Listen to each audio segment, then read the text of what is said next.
and they were thinking like, yeah, Obama is in our town, like in Amsterdam, like a Holland minister tweeted a picture and said, Obama is in Amsterdam.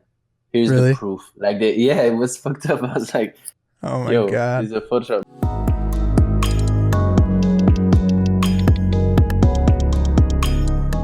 You know, in Holland, they speak Dutch. Okay, yeah. In Belgium, you have a Flemish part and a French part. And then Brussels in middle, it's like multicultural. But then if you go in the northern part, it's like perfectly divided in two pieces. Like, so you have the Flemish part and the Wallonian part. And in the top part, they speak Flemish, which is like a Dutch dialect. And in the bottom part, they speak French. Yeah. Which is the same as in That's France. weird. So we were just talking right now a little bit about these different dialects around Europe. Today I have on Average Rob. He's a really cool guy on YouTube. He does some funny stuff, and actually found out about him from Nyberg. So speaking of Brussels, and he also does, I wanted to bring him on because he does these really funny like Photoshop manipulations and things on Instagram. And so, yeah, how you doing, man? I'm really good. It's quite late now. It's 10:44 in the evening, but I'm good. You stay up late though, right? I'm well rested for this interview. No, for this podcast. Yeah, I always stay up late. That's like the problem when you work a lot on your computer. You just tend to like just stay awake until 1 or 2 a.m. So I find too, like if I don't, even if I'm trying to relax, like I'm still on my computer, but let's say I'm watching like YouTube or Netflix, like since I have another monitor, especially, I always find myself like just end up working, and then it gets really late and I'm just like, damn, I never even like relaxed or chilled. Like I just worked the whole time. Like it's easy to start working. It's actually a really nice thing also, because your work is something you enjoy doing. Because imagine you wouldn't want to work and you had to work. That's the worst part. Yeah. So now you tend to work, but it's because you love what you do. Right. No? I've found that the difference between when I've had jobs that I didn't like versus like projects or jobs that I really enjoy is the way you perceive time is completely different. When you're at a job you don't like, it's like, oh, how many hours are left? When you're doing something that you like, you think of it in the way of, oh, I only have this many hours left to finish, you know? Yeah, like it's like a different whole thing. Do you do a lot of your work in the day when it comes to like for YouTube though, right? Because you have to film and all that? Yeah, we mostly do stuff in the day. And then before, like the first 4 or 5 videos, first 6 videos, I think, I did the editing myself. And it just took way too much time. I was working like 6 out of 7 days just editing and filming, and I was kind of getting into like a burnout from that. So I just got like my camera guy is now also editing, and then he sends me like versions that are longer, and then I just try to edit into his edit, and then we kind of go back and forth. So it's less time consuming for me. Right. But it's really nice. I'm always like working on stuff, like if it's merch or if it's videos or just making content, or like collaborations or something like that. But I really love doing what I do, so it never really feels like work. Yeah, what were you doing today? I saw you're on your story, like you're out today. It looked like doing something. Yeah, I went skating with a friend of mine who's also a YouTuber now, and I really like skateboarding because it's a nice sport. It's a very creative sport. You can do whatever you want, and usually nobody really judges like your skill or anything. It's just like everybody's for themselves, and there's a lot of hype around for each other when you land a trick. Like it's such a nice sport. I love it. So, over here it's obviously big, like in California, but is it pretty like popular, or is it like more like, or are there only like really specific people that skate over there?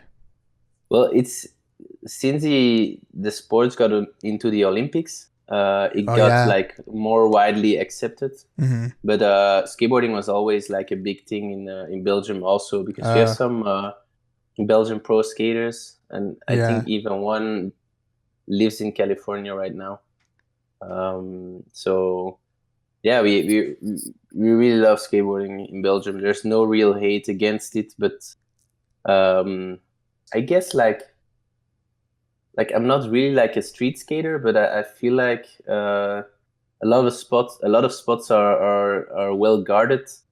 Like Oh, I street skating see. in Belgium is not The skate stoppers super and all like, that. no, not really, because it doesn't really happen. But I know like in California and in America, like street skating is like this crazy thing where you get in Right. fights with security and you get like Yeah. you get run after and stuff like that. But I never really noticed that in Belgium. So maybe we're gonna get to that, but we're not there yet. Yeah, if you go downtown over here, like all the spots, like if you look at a spot and you imagine, because I used to skate a lot, not quite anymore, but a lot in high school, and you would look at a spot and you'd think like, yeah, that'd be perfect for this, like for this rail or this gap. And then you notice eventually they'll have these little metal things on it. So you can't, it's like rail stoppage. You Yeah, can't grind that's on a it ni- because it's like a little this thing this every, There's a nice thing about skateboarding is that you look at architecture in a whole different way. You just look at stairs and look at gaps and everything like, oh, if yeah, someone would do a trick down this, that would be pretty sick. Well, people who don't skate, they don't see that. Like they just see right. like a building. We see like the whole how skatable it is. Yeah. That's really I nice. was surprised because when I was watching some of your videos, I watched the one where you were skating with that girl that's like sponsored or like a pro skater or whatever, and Yeah, yeah. and I was like thinking, that the way you kind of made the video seem is like, oh, I'm just gonna try this, and then all of a sudden I was like, damn, like he's actually pretty good. Like he was being humble, like you're hitting kickflips and shit, and like you hit the rail in like 5 tries, and I thought that I thought the video was going to be like a joke, like you trying to learn or something. I was like, oh shit, he's pretty good. Oh no, I've been skating my whole life almost. I'm actually pretty bad for the time I'm skating. Yeah. So I can like I know how to skate a rail or like a flat rail or like a small gaps or like a ledge. But Hmm. for the time I'm skating, which is like probably over 10 years, I'm pretty bad. But that's Yeah. the thing about skateboarding. It's not about how long you skate or how good you are. I think it's more like how how much are you enjoying it yourself. Like that's Yeah. the main thing about skateboarding. And the girl I was skating with is She's she's good. so good. It's crazy. Like she's from far the best Belgian skateboarder, and I think she's also really good internationally. But Mm. I think she got injured at one of like the big contests, Street League. I don't know if you know Oh it. yeah, I know Street League. And she got, I think she slammed pretty hard, and she had to like quit the Wow. contest. Yeah, it's But good though that you have that outlet, because obviously like a lot of the other work you do, like you're saying, it's all on the computer. So it's nice to have hobbies that get you away from the screen. I was gonna speaking though now like the stuff on the computer. When did you start getting into creating those, like inserting yourself everywhere in the kind of like uh, celebrity stuff? that was actually the start of Average Rob, which is my alter ego, Is that which is why do you actually call it that? because I felt like there was a lot of people pretending they were amazing on Instagram and being Mm. all like, king this Oh and yeah, the legendary Jeff, or stuff like that. So I right. was like, fuck it, I'm just average, and I'll just embrace it that I'm average. And then Mm. I also wanted to have this silver lining in my content that really embraces that averageness. Yeah. And photoshopping myself with those celebrities was actually perfect because they were always in glamorous situations, Mm. and I would Photoshop myself into it, creating an average situation. So I was really Yeah. focusing on destroying that whole glamorous vibe around the picture and just like creating a totally new storyline around it. And that was that I really enjoyed doing that for like 3 years, Mm. and I was really invested in that concept. But then after a while, when you start doing the same thing over and over and over again, at some point you just feel like, all right, I've had enough, and now I'm Right. gonna evolve into something else and starting creating other content. And that's how I started making YouTube videos and other content, and always thought like, damn, people don't want to see this from me. Right. But I feel like it's all right. People are open to the new They really content I'm are. creating. So And the people that aren't, you don't want them anyway. Like, fuck those yeah, people, that's you true. know? That's true. Like, it's the same as you have like the first movie from, like, for example, Toy Story 1. You're Right. like, damn, this is an amazing movie. And then the second one, you're like, damn, it's still a nice movie. But then the third one, if you're not interested in the third one, which is like maybe an evolved version of Toy Story, Right. it's no problem you don't like Toy Story 3. If you like Toy Story 1 and 2, that's also good. You don't have to enjoy everything that's being made. And Yeah. that's the thing also. When I changed content on Average Rob, I thought like a lot of people would unfollow me because it's a different type of content. Mm-hmm. And which actually some like quite a few thousand people unfollowed me, which I totally understand. And that's not even that But much in the amount that you I, have. So, yeah, I wasn't even mad because I'm like, yeah. yeah, if you don't like something, I prefer you just stop following. Kick And rocks. and I would do the same. Like if Right. someone is making content I don't enjoy on Instagram, then I just unfollow, and it shouldn't be like this terrible thing to do. Like, Yeah. so I'm not even mad that the people who unfollowed me for changing up content, because I would do the same. I think what you did that Yeah. was good though is like, yeah, you switched it up like pretty heavily, especially even if you just look at the media source, like it's pretty much majority video now versus before was still. But the thing that you kept, the thread that kind of held it all together, is it's still like comedy, you know, it's still funny. Yeah. It's still like playful. It's not like you went from the Photoshop stuff to like now you're giving financial advice or something, you know? Oh, no, no, no. That's like actually the reason why I started photoshopping myself into pictures was because I want to make people smile and people laugh. Mm-hmm. So that's actually my real like silver lining. The thing I always done in everything I do in my life is always trying to make people laugh. And how I do it doesn't really matter. I used to do it with Photoshops, and I might still do when I get back to photoshopping, but how I do it doesn't matter. If it's through YouTube, if it's through like even a tweet or something, that's I don't really care. Right. So as long as I'm making people laugh, if it's one or a few thousand, I'm all good. That's good. And I've noticed like, yeah, you saying you're getting a little bit more away from the Photoshop stuff, but one thing I wanted to ask you about that is, was that how you learned? Like, did you just learn those things over time from trying it? Because you look at these things and yeah, like a lot of people do these like memes and like cutouts and manipulations, but you can actually tell that you understand like how to use the program, like shadows, lighting. Do you have any Yeah, like exactly. design background or did you just learn from doing that? I learned it with YouTube, like, Mm, and from doing it a lot. Like yeah.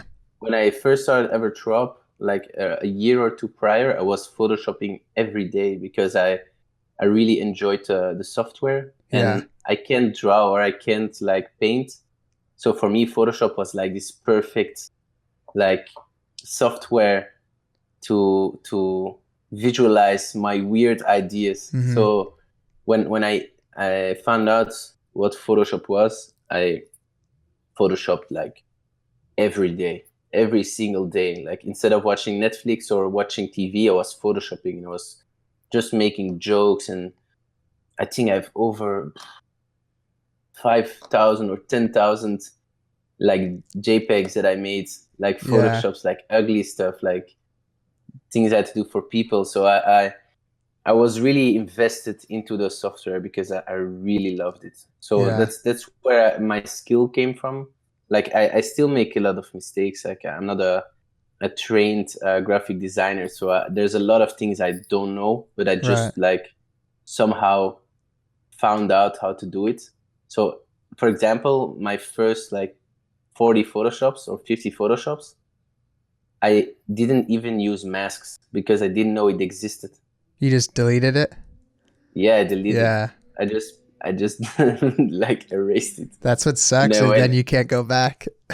yeah, so I was always copying one layer as a safety, and then I Ah, just erased it. But like so then like saving a checkpoint each time, kind of. yeah, exactly. And so at some point, like a guy was here, like was standing next to me and was photoshopping for me. I was like, "What the fuck are you doing?" Like I was like, Yeah. "Yeah, I'm just like erasing." And it's like, "There's a mask button." I was like, "What the fuck is a mask button?" I pressed on it. I was like, "All right, take your brush, put it on black, and Hmm. start painting." I was like, "Holy shit, this is an Yeah. eraser." And I was like, "Oh, Yeah. put it on white and go over it again." I was like, "Holy shit, it's coming back." I'm like, "What the fuck is this?" Yeah. So I I was remember when I really, first learned that. It's yeah. crazy.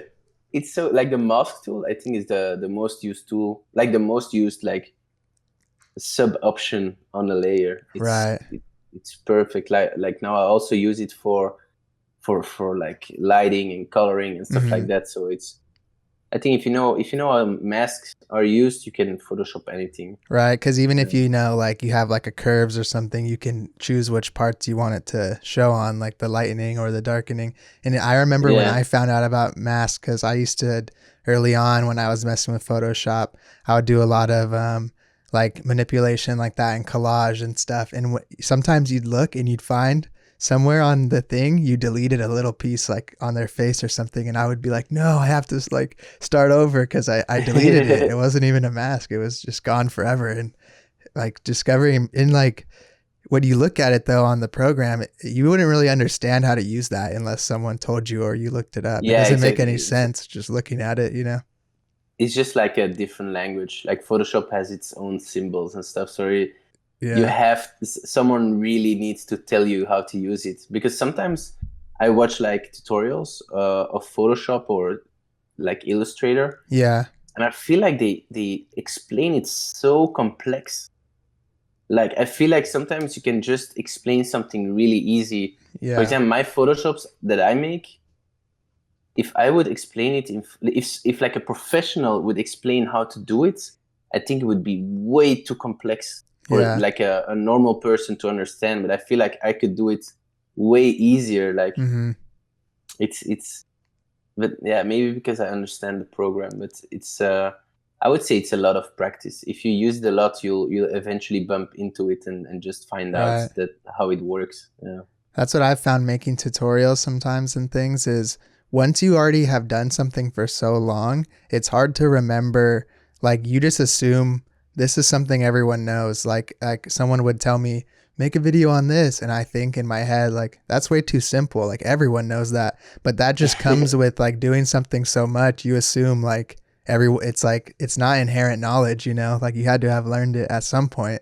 And they used to Yeah, it's on true. YouTube, everything used to only be like Adobe like certified tutorials with some guy like in a suit, like in a studio. And they were really hard to understand because they would talk like very technically, like you were saying. But now there's tons of people that are, you know, like relatable, you know, and it's like they explain it how you would, like what you were saying, like if someone was doing a average Rob like tutorial, but it was someone from like Adobe, they'd probably get so confusing with like the layer adjustments and like the grouping and the mask. And you would probably just be Yeah, like, oh, just exactly. go in here, Yeah. cut it out, put it here, you know, paint Because here. that's the thing, like with how I do my Photoshops, it's a lot like just looking what fits best at that point. Like Mm-hmm.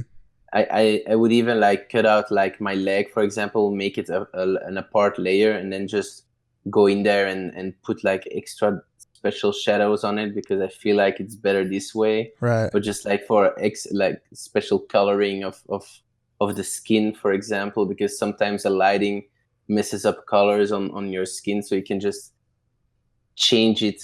Right. That's the thing with masks and stuff like that. So you can just it's a bit too technical. All I'm Right. saying, man. Maybe I It, can do a good tutorial.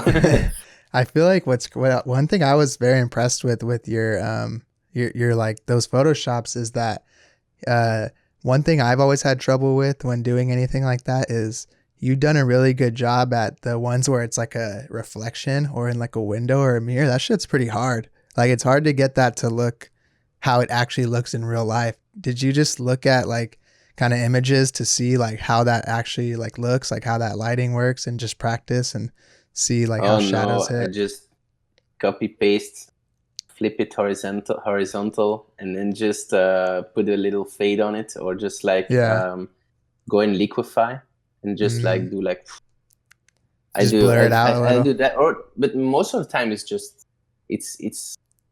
just copying your subject, flipping it horizontally, and then just like put in your like fading it a bit. Yeah. Like the opacity, put it like down to like maybe 60 or 50, and then maybe even like warp it a little that it fits the window. Yeah, because it's getting like distorted. Or what you can also do is photograph a new picture. And then because sometimes a reflection is not exactly how you're like if the mirror is behind you and you take a picture, you will have your back in the reflection. That's a good point. There you just have to take another picture. Yeah, that's what's good about you're using yourself, is like you could just get into whatever positions you need, you know, and just. Yeah, exactly. Yeah. Do you just set a timer and like, or does someone take a picture for you? Like that's the thing. People always tell me like, "Whoa, you have like a photographer and a green screen and stuff like that." I'm like, no, I don't use a green screen. Yeah.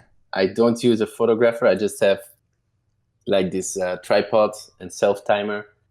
Put it on 10 seconds. Run as fast as I can to my position. Yeah. Take the position. Ready, and then just try it again and do it like 15 times. Yeah. Well, the one that you did with Obama, the one with the bus, that was probably it. Would you say that is what kind of sent it to like another level? Like that one was really popular? This one actually blew up only like 2 years after it got posted. Oh, That's really? the weird thing about it. Yeah, it went well at the time, because I was doing like this whole collection of Obama Photoshops during his last 10 days. So I was doing one Photoshop every day for his last 10 days. Actually, I thought it was 7 days, but then I figured it was 10 days. I was like, oh, fuck, I need to do 3 more. Yeah. And that's one of the 10 I made. And it's only like 2 years after, when like a meme page memed it, that it exploded. And I think it's called The Funny Introvert, like that meme page. He blew me up like a couple of times. He just took my Photoshop and just memed it.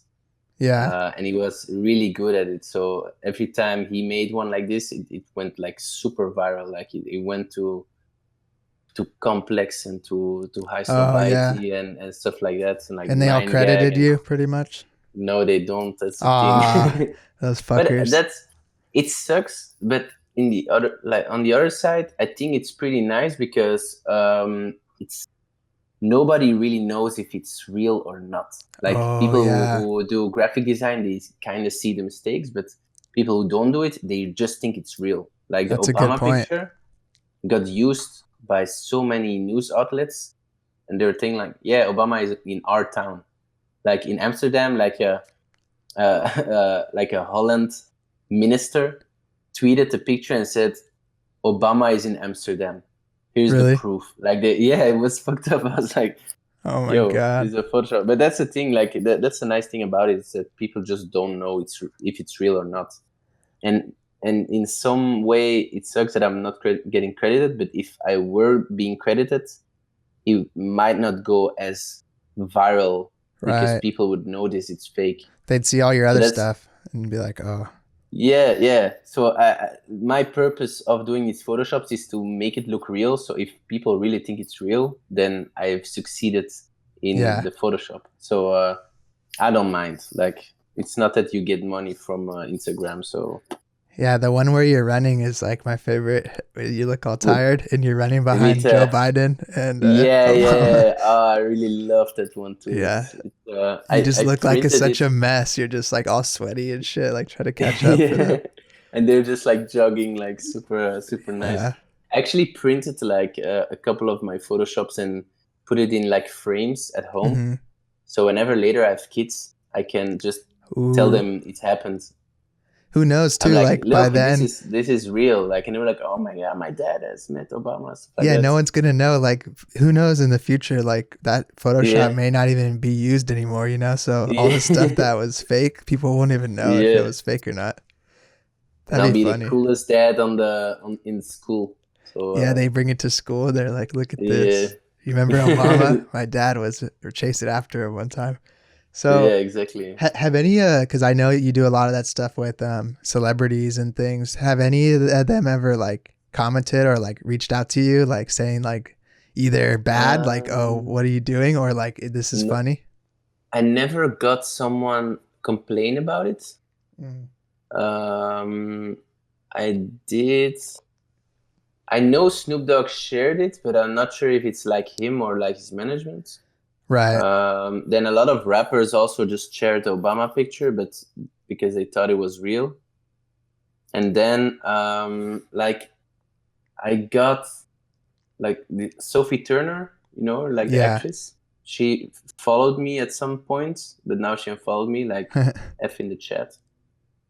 Maybe because of the switch of content. Who knows? I don't mind actually. Yeah. But not But really, not so much. I guess they don't really like comment about it or anything. no, they don't. Like they just follow and like your stuff, and then just they don't really care. Yeah, you never But know with these big people too. Like most of the time, they're not even running it, probably, huh? Like they're not yeah, really. they have managements like running it for them, like posting the picture. But some still do like manage their own Instagram. Yeah, But I've never really had like like a A-list celebrity reach out to me or something like that. yeah. No, but Have I you don't mind. gotten Like that. That's not my point anyway. So right? I really, I don't really care about that. Like Yeah, that's the whole thing about average drop. It needs to stay average. yeah. The average person with 200,000 followers for sure. Yeah. It's funny as it grows, it gets more like ironic, you know, because Yeah. one day you have the verified, which also makes it pretty funny. Has Which is any totally not average.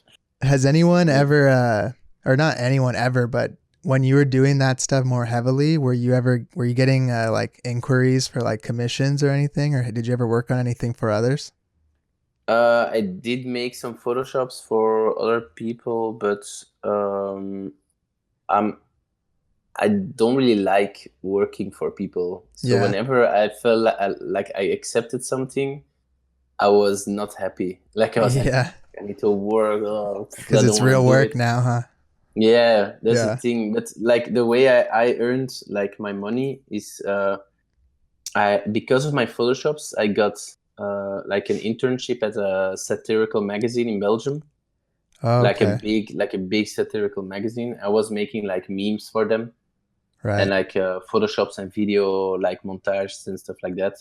And at some point they told me that I had to be a reporter for them, and that's when I like started like the video thing. Yeah. So like with that I went like viral a couple of times in Flanders, Mm-hmm. and then Evertrop actually became a totally other like uh, artist name or something in Flanders. In Flanders, Evertrop was like this guy who was reporter at festivals and doing funny Oh, skits and stuff like that. And then internationally, Evertrop was a guy photoshopping himself with celebrities. So there were like two layers to Evertrop at some point. It was like one was a video guy that did these funny interviews and stuff like that at mm, festivals with drunk people.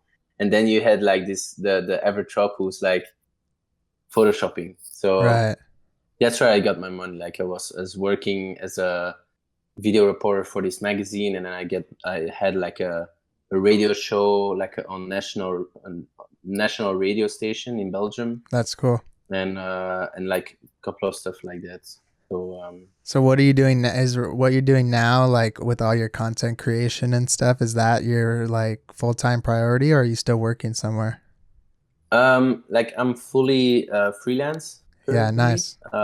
and I do mostly YouTube at the moment. Yeah, I think that's the thing that I enjoy doing the most. It's such a nice community. People Mm-hmm. are really invested in what you're doing. They take the time to watch you for 10 minutes or 15 minutes, which is It's totally hard. different than Instagram or TikTok, Right. which is like super fast-paced content, and like you don't really get to know the person behind it. While YouTube is really like you create a story and Yeah. it's long form, and I really enjoy that. So mostly making YouTube videos and then working on some collabs. I don't really enjoy doing them most of the time, but I don't know. And then making merch and stuff like that. So Yeah. That's what I like about YouTube too. And like, that's what kind of pisses me off about the way that a lot of social medias are now with Reels and TikTok and stuff, because the stuff that I'm trying to make, that just makes people way more impatient, and like something has to happen within 10 seconds or else it's boring, you know? And I'm over here trying to make like long form content, which is like the exact opposite of like what everyone's trying to do. And it's just, but I like what you said. I like the, I want someone to be a fan of not only the content I'm making, but of me, right? I want it to be more of a relationship where I'm like talking with them and it's a community. I don't want it to just be something that someone sees and they go like that and never again, you know? yeah, exactly. Yeah, that's why I'm actually that's a really good point, because people always say like, yeah, I want to go viral and want to do this and that and this, but I would rather never go viral and build up like a loyal, strong community than Yeah, go once viral, get like a shitload of people to follow me, and then not have a connection with them. So right.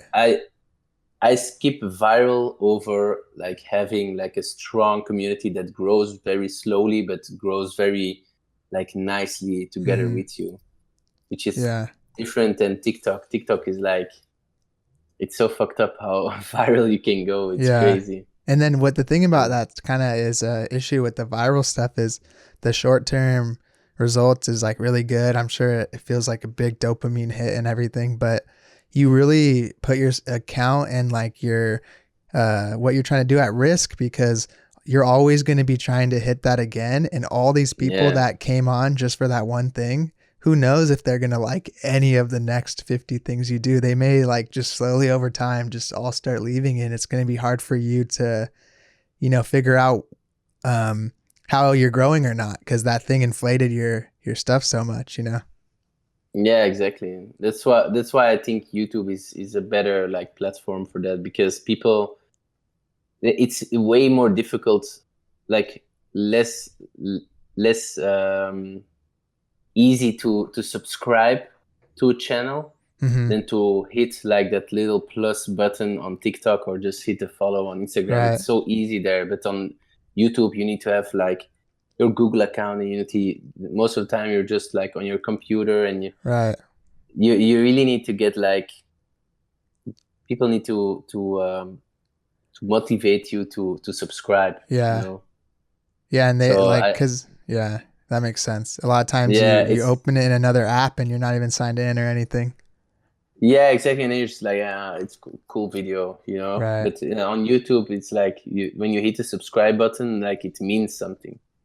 Yeah. It might mean also something on Instagram or on TikTok, but it's a easier it's easier channel or We something. were I don't talking I don't know about how to this say it. on my live. I just did a live show yesterday with that dude Elliot is a cool guy, and we were talking about how you have YouTube, Instagram, TikTok, and the a follow and a like or whatever on TikTok has way less value than an Instagram like or follow, and then probably like 10,000 TikTok views is worth like 1,000 Instagram views, and then 1,000 Instagram views is probably as good as like 100 YouTube views, you know? Yeah, exactly. So Yeah, if you have a that million is views so on true. YouTube, you would have like tens of millions on TikTok, right? Because it's like Yeah, those yeah, views are nothing. exactly. They just come and go like that. YouTube, it's you got someone has to, like you're saying, sit down, get invested in your content, like probably watching it on like a computer, not just their phone. Most like a lot of people use phones, but I know a lot of people watch YouTube on their like home setup.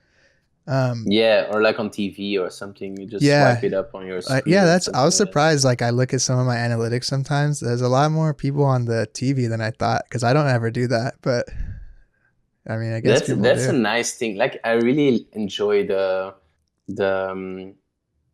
how do you say it? On demand. Right. Like the, Like how you on Netflix you can just choose whatever you watch whenever you want. mm-hmm.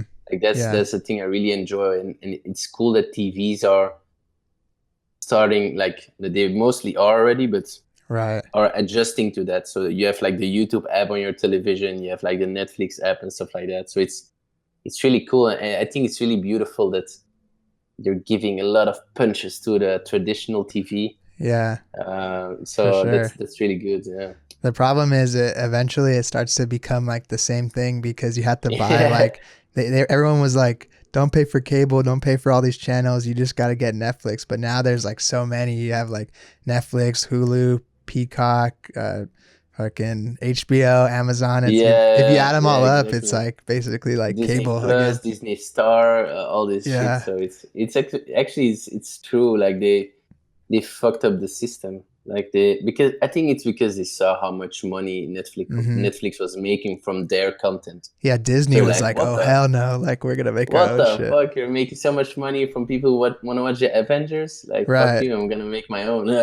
Yeah, and that's like But was the main reason people switched to that one. Everyone loves like Marvel so much. They're like, I have to get Disney then or Star yeah, and then Wars. just yeah, Pixar also Yeah, like I was saying, like Toy Story and Up and stuff like that, like all those iconic right.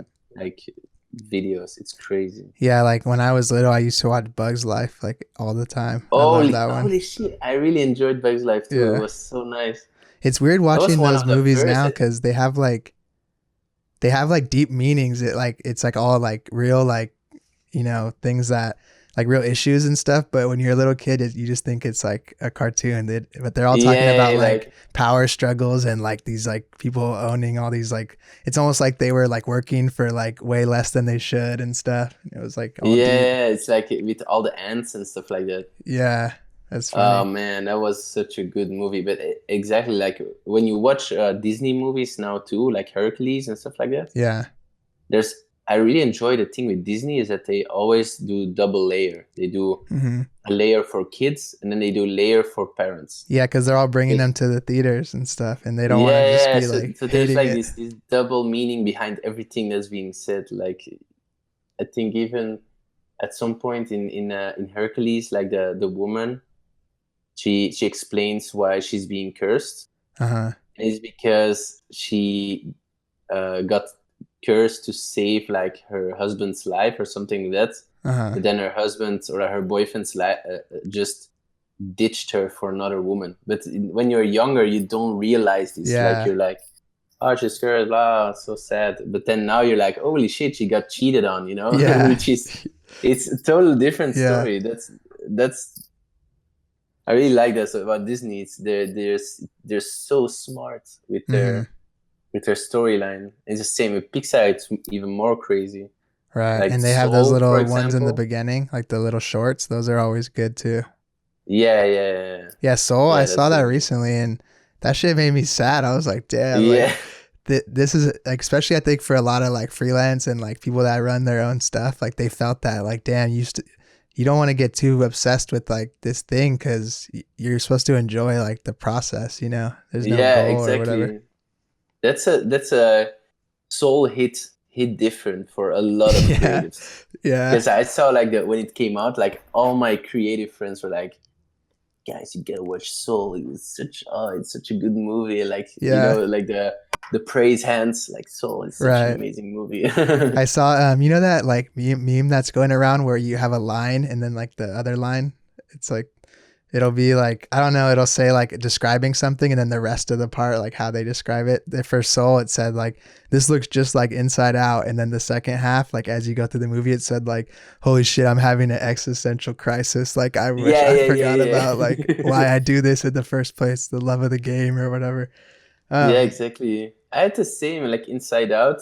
I yeah. was also like when I saw Soul, I was like, I I heard a lot of good things about Soul, but I was like, it's gonna be like this classic Pixar shit Right. about emotions and feelings and stuff like that. Hmm. And then when I watched Soul, I was like, damn, this is actually probably one of the best Pixar movies they ever made. Yeah. And also because it's like with what's his name again? Jamie Foxx. Jamie Foxx, yeah. Yeah, he's the best. Such a good actor. I love That him. dude's good at everything, really. Like singing, acting, He comedy. made one of the biggest hits in the universe, Gold Digger. Yeah, And like people like don't realize right. that it's Jamie Foxx, you know. Yeah, and he's on what is he on? He's on another track too. It's which one is it? I can't even remember now. It's like it has a Twista in it though too. But whatever. I can't remember. I'm gonna check it. Yeah. Jamie It's Foxx. gonna bother me. He has oh shit, he has a lot of He has it's with songs. Kanye also. It's it's around the same time. It's Kanye. everyone's gonna hate me because it's so popular. Slow Jams. Yeah. Slow jams. When he's singing in the beginning and then Twista comes in and he's like, I don't think I can go that fast, baby. And then Twista's like, just comes in like rapping all fast. Yeah. That's nice. To go back to some of the stuff about like your content, what made you want to transition into like creating more video and stuff? Was it because you started doing those interviews and you realized you liked that stuff? I think it's because I felt like I was being stuck in my own concept, which was photoshopping myself with celebrities. Burnt out a little bit. Yeah, exactly. I felt like that was the only content people wanted to see from me, and it kind of made me feel really empty at some point. It was going really well, like it went viral a couple of times and was getting a lot of followers from it, but at some point I was like, I'm so tired of this concept. Like if you do the same thing over and over and over and over and over again, you're like, at some point you're like, guys, like aren't you guys getting tired of this? Yeah. Like I can't just keep on making the same thing. I was like, you can't eat Nutella every single, well, actually you can. You can't eat you know spaghetti bolognese every single day. At some point, like the first month maybe it's heaven on earth, but like at some point you'll be like, I want to do something. I want to have something different, and that's what I had with photoshopping. I still love photoshopping, but I kind of lost my love for it at some point, right? Because I felt like I had to do it, and you felt trapped in like the niche you're in, kind of. Yeah, exactly. And I started like this other account, which was Shitty Rob. It's like the second account I made because I want to post like other stuff than Photoshops. Yeah. And that account also got to like 100,000 followers. So I was like, wow, damn, like people also want to watch this part of me, you know? So at some point I was like, okay, fuck, I'm gonna just stop Shitty Rob and just start posting like whatever I was posting on Shitty Rob. I'm just gonna post it on Average Rob. And nice. That's like the moment I realized like I have to stop thinking about what people want to see from me and start doing it the other way around again and just do whatever I want. And if people want to follow it, they do it. If they don't, you're very free to just unfollow me, and I really don't mind. I respect everybody's decision about that. So like I just want to entertain people, and if the photoshopping part was that for you and now it's not, like it doesn't matter. Yeah, and it's like you said, you got to that point not because you thought everyone wants to see these photoshops. You made that pocket of like entertainment and content and everyone came for it. So there's nothing that is stopping you from creating a whole new thing that people want to see. Like I think it's easy for designers, freelancers, like anyone that makes or anyone that just creates content, we start to feel like that we're not allowed to do other things because like I don't know why, just because people like it, or maybe you got one comment that was like stick to Photoshop, buddy, or whatever. Yeah. And then you get insecure. People are like that. That's the worst thing. Mm-hmm. They don't. And you only notice that. You don't notice all the good comments. You just like, exactly. Like everybody's always blind for positivity. And then the first negative thing that comes in, it hits so hard. Yeah. So, but that's the thing what I'm also learning about that is just like, let it go. Like it's not about how haters or how those people think about you that's important. It's about like the one person who really loves what you're doing, or like the other 1,000 or 100 people. Right. So that's the thing. Like the negativity always hits harder than the positivity, and people need to make that switch that it's more important to just watch the positivity than the negativity. And I feel like Because people also, that like it don't comment as much. Like they're like, I yeah, love it. And I'm just like, why didn't you tell me? yeah, that's what I was going to say. Like, it's so much easier to say what you don't like than to just say what you like, Right. because yeah, Yeah. that's a thing. Like, but that's why there's a like button, I guess, because Yeah. people just, because they're lazy, or you might get a little bit lazy, or you I was don't want talking to to. someone about YouTube because I was saying a lot of people would message me or comment on Instagram telling me all these good things or on my Discord. And I'm just like, hey, like throw it on the video. Like it'll be like a lot better for like the rankings and stuff. Right. And then some people have told me they're shy to comment on YouTube because like they always see people on YouTube getting in arguments that aren't even like the creator, you know, like YouTube Yeah, comments exactly. can get crazy down there. Yeah, but that's a thing. People are shy, but it's a Yeah, good thing. I prefer shy than arrogant, so that's true. that's a thing. So you mostly film, that's your brother, right? Or Yeah, Arno is my little brother. so We how'd actually you we bring him are. in?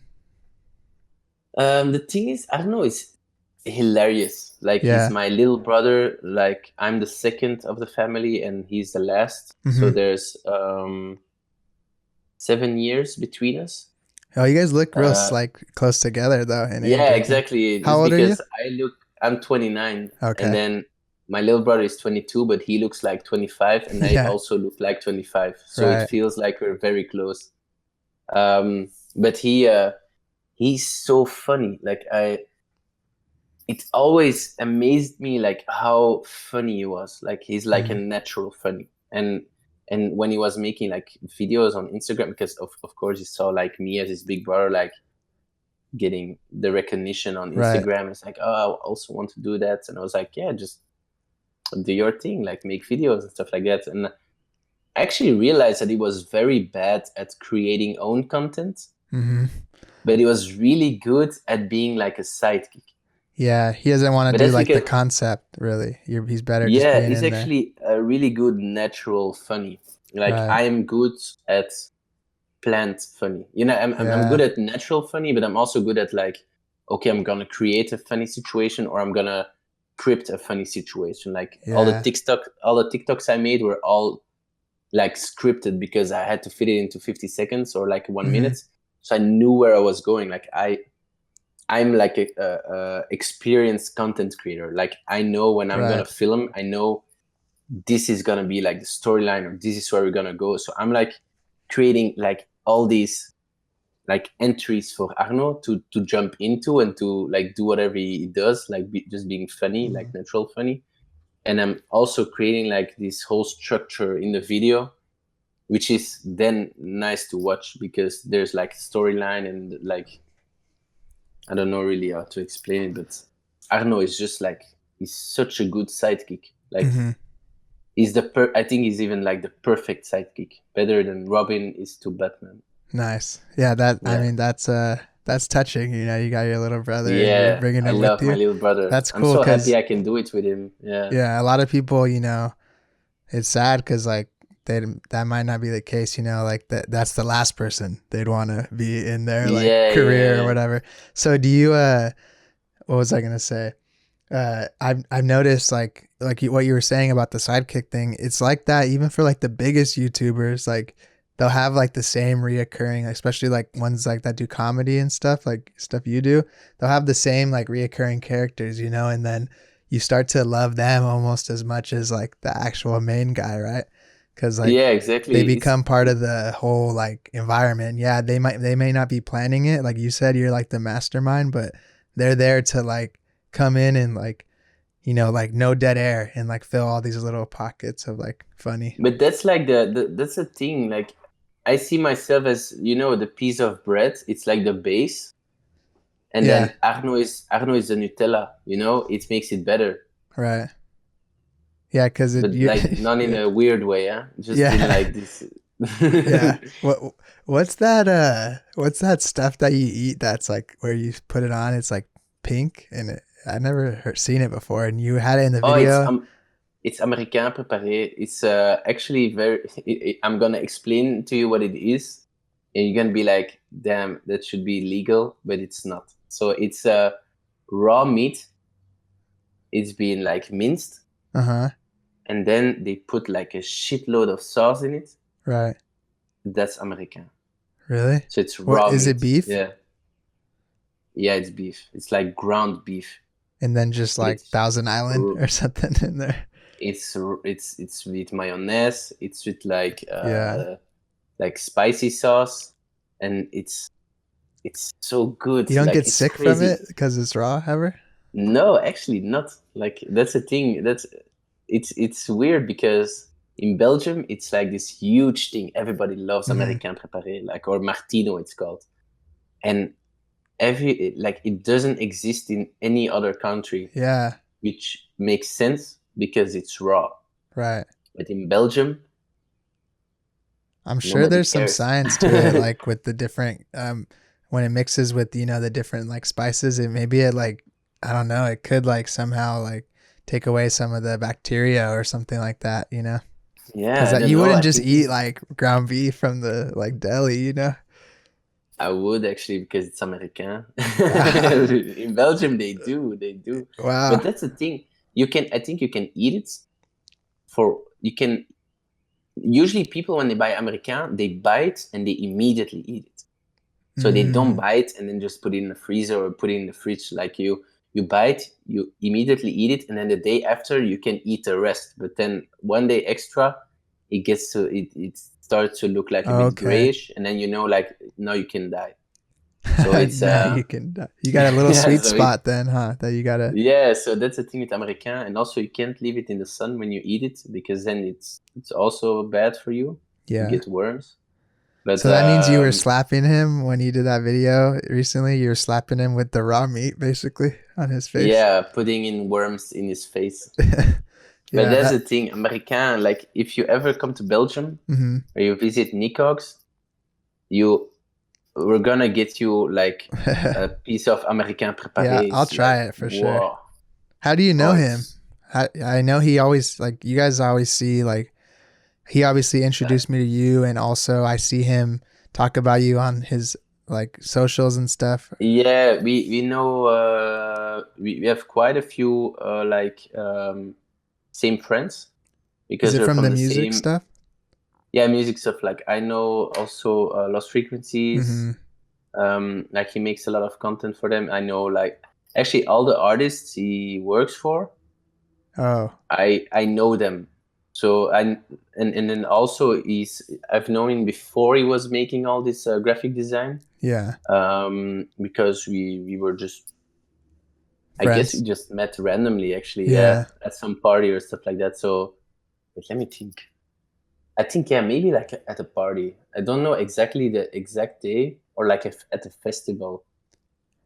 Yeah, because that kind of, like, a lot of people talk about him in the way of, like, he's really like a good like facilitator of communities. Like, you know, the way he interacts online and the stuff that he tries to do, there's no way I would have probably even met you without him, because he tries to, like, even if it's like aggressive sometimes, he tries to connect people to different areas of the world, you know?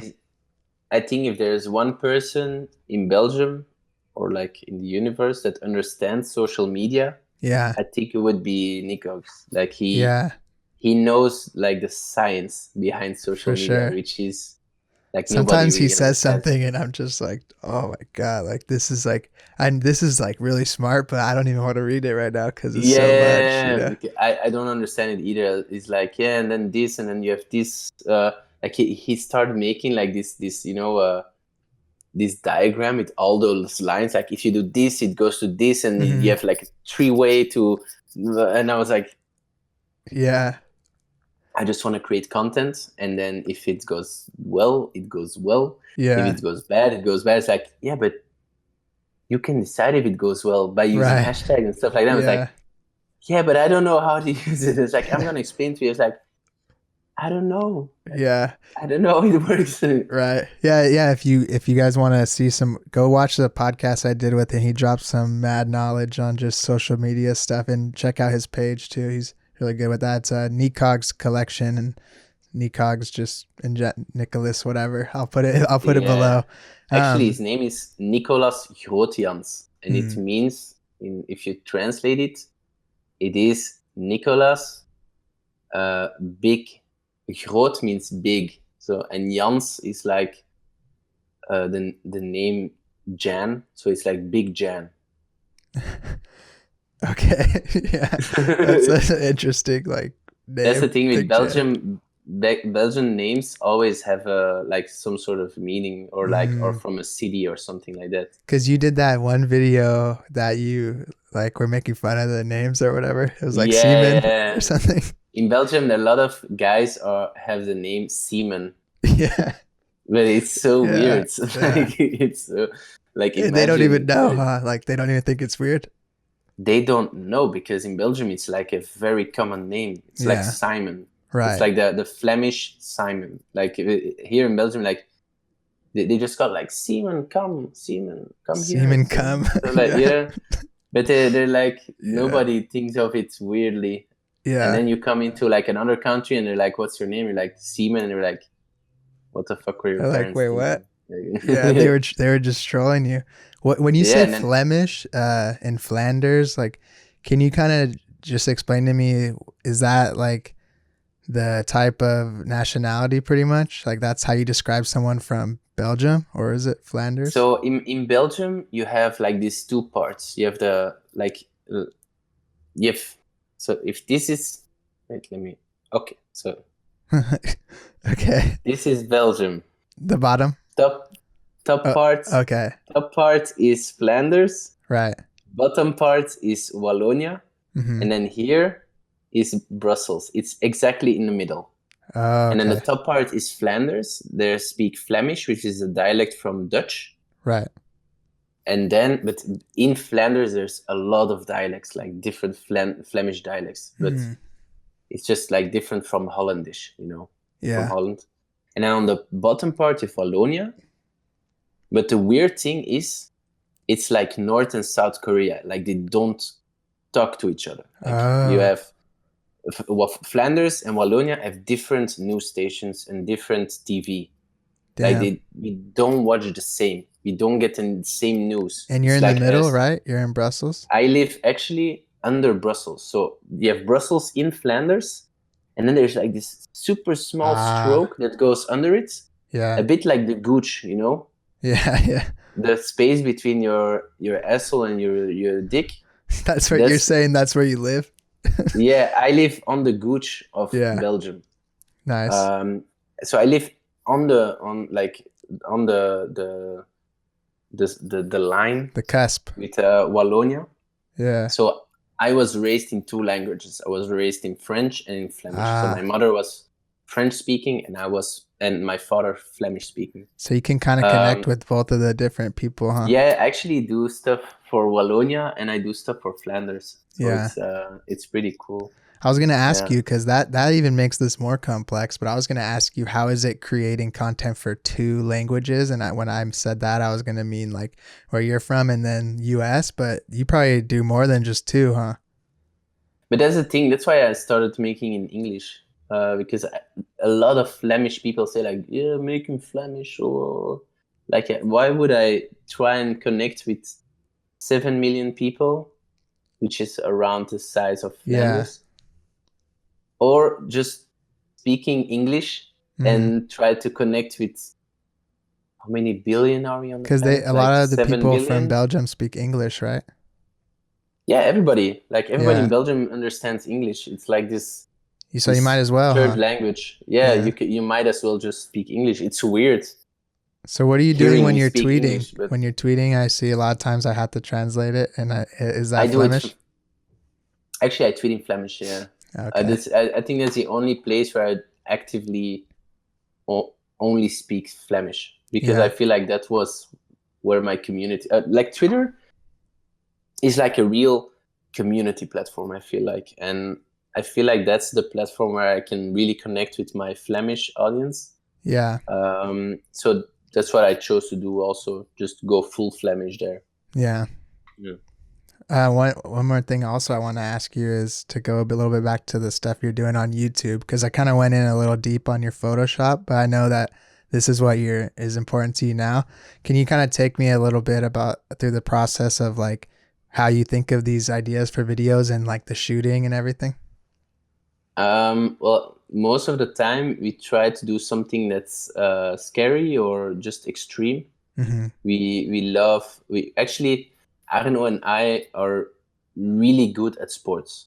Yeah. Like we have we understand sports really well. So if someone teaches us to do dance or teaches us to do hockey or teaches us to do flips, Yeah. we learn it like super quickly. So we knew like, okay, that's like our entry to. That's your unfair advantage kind of. Yeah, like, that's our unfair advantage. Like we're really good at sports. So yeah. that's the probably like the focus of our YouTube channel is that we mix sports or extreme sports with comedy.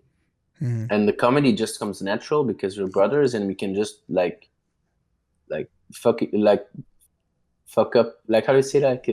Fuck around. No, I don't know. fuck around. Yeah, fuck with each Yeah. other. It's really weird. It's not what I mean.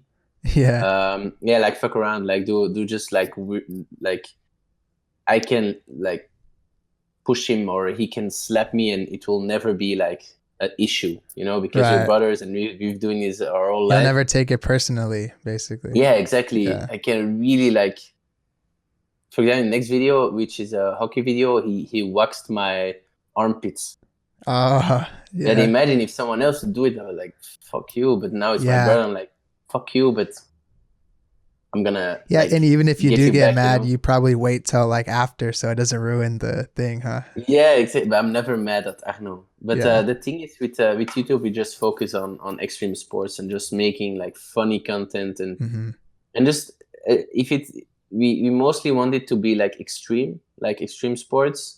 But if it's just something other, like something weird, like we don't mind. I feel like now we're starting to find a vibe that we can really add to anything. Yeah. Which is like more of this vlog vibe and more like just us talking and doing weird stuff. But it's mostly just about having fun and just creating content for later also when you want to show our kids or like. That's the main goal, just to be the favorite parent. So we're working hard for that. To be cool dads. At the moment. Yeah, the cool dads. That's the goal. What do you like 40? When you first started, did you just try to like basically convert from Instagram to bring onto the channel?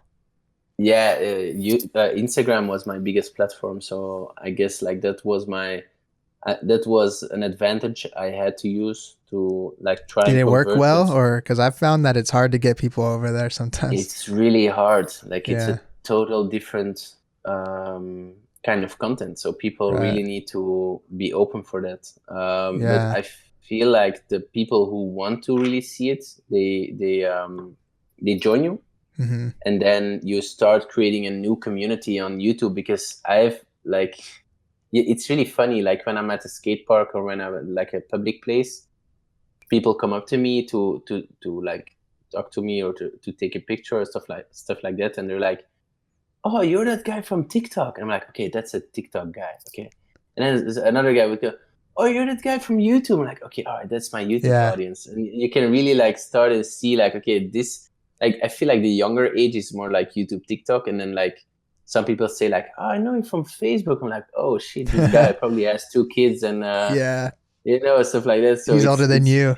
Yeah, exactly. So that's a nice thing. Like you can try and convert, but at some point you're just gonna start growing your own community on each platform, and that's a nice thing about all these platforms. They all have different communities in some way. Like YouTube is more long form and the audience there is more like loyal and more engaged in what you do, and then you have Instagram, it's more like fast. They just recognize you, but they maybe or don't they already really are on you. there from like your real life IRL people you have on Instagram. Yeah, exactly. No one's like, a lot of people I know don't watch my YouTube that are my friends, but they do follow me on Instagram, you know?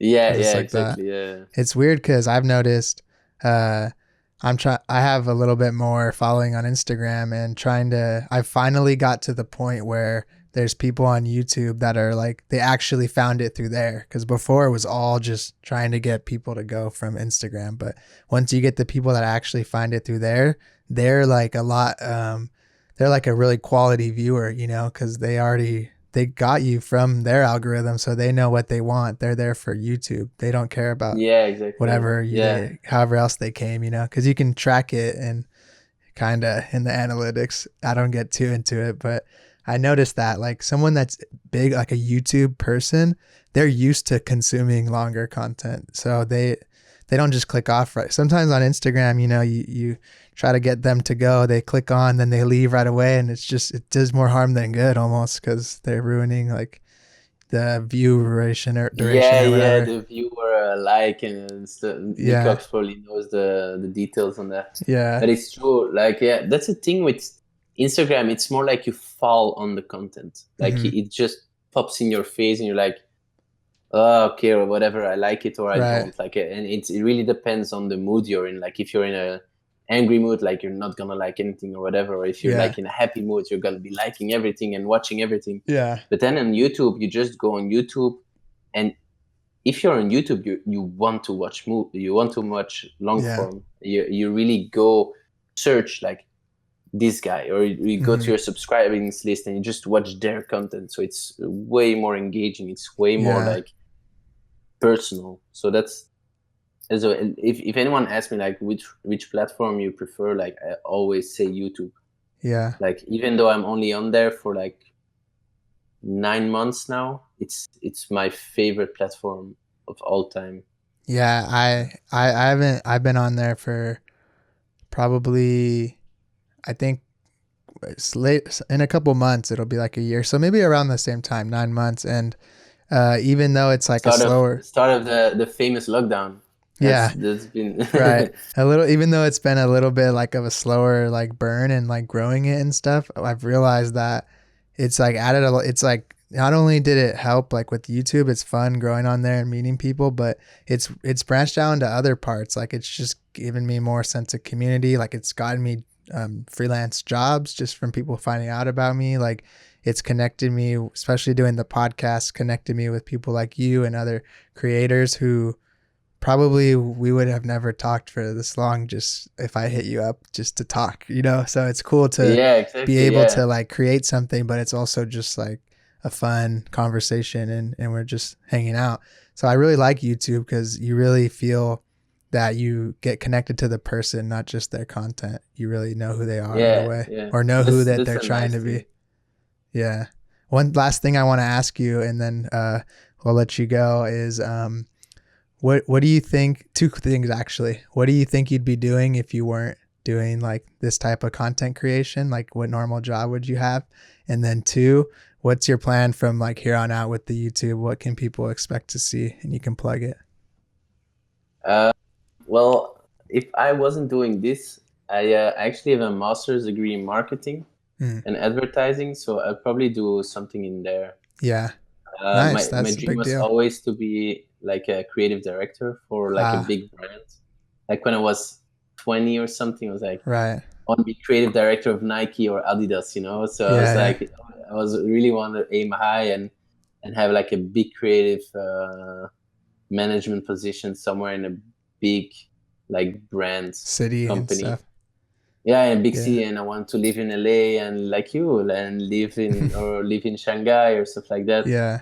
Um, but then I felt like creating content was more my thing, so I kind of did my studies as a plan B, and then Mm. EverDrop as a plan A. Like if EverDrop would fail, I always had something to fall back on, and Yeah. that's And a like lot my of people don't have marketing a background. master's degree to fall back on. That's pretty good, you know? Yeah, so that's and then people always like amazed, like, oh, you have a master. I'm like, I might look stupid in my videos, but I am not. So, you're just the creative director of Average Rob pretty much. yeah, actually, I became my own creative director, so Hmm. that's a nice thing.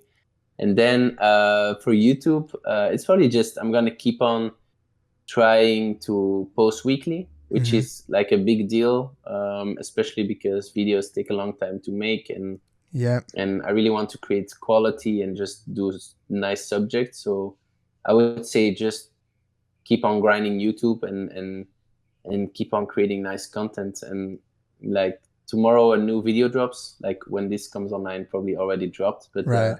it's gonna be like we went hockeying with the best hockey players in the world. Oh, nice. Like Belgium is world champion and European champion currently in hockey.